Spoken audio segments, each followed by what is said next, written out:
কোরআনে অনেক নবীর কথা আল্লাহ তাআলা বলেছেন এবং বিভিন্ন সময়ে বিভিন্ন নবীদেরকে আল্লাহ তাআলা নাম ধরে ডাক দিয়েছেন।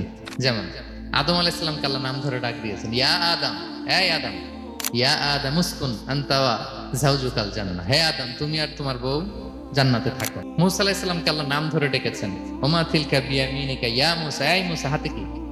ইব্রাহিম আলাইহিস সালামকে আল্লাহ নাম ধরে ডেকেছেন, ওয়া নাদাইনাহু আইয়া ইব্রাহিম, হে ইব্রাহিম বলে আমি তোমাকে ডাকি। বিষ্ণু ঈসা ইসলামকে আল্লাহ তাআলা এত মর্যাদা দিয়েছেন, কোরআনের কোথাও অন্য নবীদের মতো আল্লাহ তাআলা বিষ্ণু নবীর নাম ধরে ডাকেন। যখনই ডেকেছেন বলেছেন ইয়া আইয়ুহান নবী, হে সম্মানিত নবী। যখনই অ্যাড্রেস করেছেন বলেছেন ইয়া আইয়ুহার রাসূল, হে সম্মানিত রাসূল। সুবহানাল্লাহ বলেন। 4 জায়গায় বিষ্ণু ঈসা ইসলামের নাম এসেছে কোরআনে মুহাম্মদ নামে, আর এক জায়গায় আহমদ।